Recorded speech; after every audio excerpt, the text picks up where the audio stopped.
నేను అదే చెప్తున్నాను, ది మ్యాగ్నిట్యూడ్ మేము చూపించాము, ఏం జరిగిందో మేము ప్రిలిమినరీగా చెప్పాము.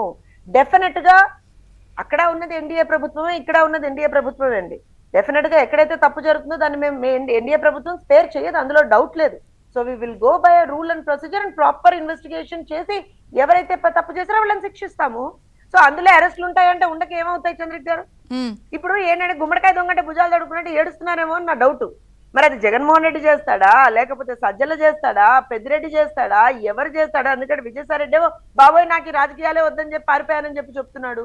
నాకు అర్థం కావట్లేదు. ఇప్పుడు ఈ ఏమంటారు అని అంటే ఈ ఓనర్స్ ఎవరి మీద ఇదవుతుంది అనేటువంటిది నాకు అర్థం కావట్లేదు. బట్ యట్ అగైన్ అందుకే ప్రాపర్ ఎంక్వైరీ జరగాలి, ప్రాపర్ ఇన్వెస్టిగేషన్ జరగాలి. ఎవరైతే తప్పు చేశారో వాళ్ళ మీద శిక్షలు ఉండాలి, వాళ్ళకి శిక్షలు పడాలి. నాకు ఇంకొకటి క్లారిటీ ఇవ్వండి. ఇప్పుడు మీరందరూ చెప్తున్నారు కదా 18,356 కోట్లు, సరే 19,000 రమారమి, ఇన్ని కోట్లు గోప్యంగా డబ్బులు ట్రాన్సాక్షన్ ఏమైందో తెలియదు, 4,000 దుబాయ్ వెళ్ళిపోయింది, ఇలా చెప్తున్నారు కదా. వైసీపీ వర్షన్ కూడా నేను అడుగుతాను, వాళ్ళు ప్యానెల్లో లేరు కాబట్టి. అరే మేము 43,000 బెల్ట్ షాపులు ముయించేసాము, సో బ్రైబింగ్ కానీ లేకపోతే ఇవన్నీ ఎట్టా కుదురుతుంది, అసలు మా చిత్తశుద్ధిని మీరు ప్రశ్నిస్తారా? అసలు మేము ఇన్ని షాపులు ముయించేస్తే ఇలా ట్రాన్సాక్షన్స్ ఎలా పాసిబుల్ అని అంటున్నారు వాళ్ళు.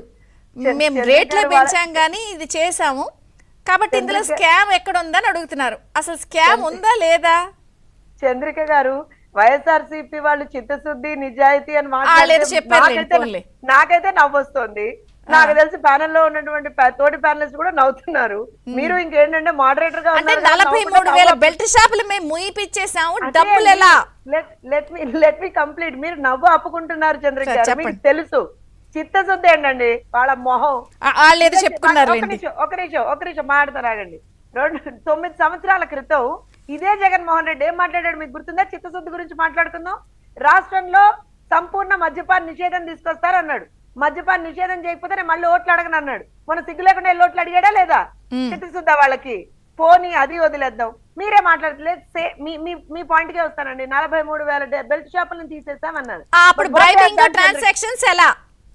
నేను అదే అడుగుతున్నాను. మీరు బెల్ట్ షాపులు తీయగలిగినటువంటి వాళ్ళు సాధారణ అరే మనం రోడ్డు మీదకి వెళ్ళి ఒక 5 రూపాయలు కరివేపాకు కొనుక్కోవాలన్నా సరే మనం యూపీఐ యాప్స్ యూజ్ చేసామండి, క్యాష్లెస్ డిజిటల్ ట్రాన్సాక్షన్స్ చేసామండి.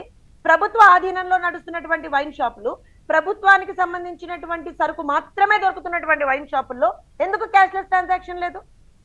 ఆలోచన చేయండి, ఎందుకు లేదు? ఆల్మోస్ట్ ఇన్ని వేలు. ఇప్పుడు వాళ్ళే అన్నారు కదా మాకు మేము ధరలు పెంచాం అందుకే అంత గ్రాస్ ఇన్కమ్ వచ్చింది అన్నారు కదా. మరి ఆ గ్రాస్ ఇన్కమ్ ఎందుకు రిఫ్లెక్ట్ అవ్వలేదు రాష్ట్ర ఖజానాకి? ఎవరి ఖజానాలోకి పోయింది అది? ఎవరి జోబుల్లోకి పోయింది అది? అదే కదా మేము అడిగేది. ఇంకో విషయం, ఇంకొక యాడ్ అని చెప్తాను చంద్రిక్ గారు, ఒక చిన్న మాట.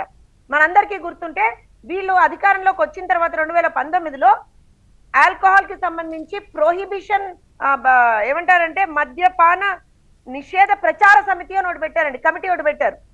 దానికి ఒక చైర్మన్ వేశారు, ఆయనకు ఒక టేబుల్ ఇచ్చారు, ఒక కుర్చీ ఇచ్చారు, ఒక ఏమంటారంటే ఒక కార్ ఇచ్చారు, ఒక నౌకర్ని ఇచ్చారు, అందరిని ఇచ్చారు. ఆయనకి నెల నాకు తెలిసి ఆయనకు లక్షల్లో జీతం ఇచ్చారు. ఏ ఒక్క రోజైనా ఎక్కడైనా సరే మద్యపాన నిషేధానికి సంబంధించి కనీసం ఒక్క అవగాహన కార్యక్రమం ఏమన్నా చేశారో చెప్పండి మీరు. So they have not done anything. వాళ్ళు ఇవాళ వచ్చి దొంగేడు 38 కొత్త బ్రాండ్లు 26 కొత్త కంపెనీలు అంటున్నారు. మీరు ఆమోదించిన కంపెనీలే మేము కొనసాగించామని వాళ్ళు అంటారు. ఎవరు కరెక్ట్? నేను ఒకటే చెప్తున్నానండి. ఇప్పుడు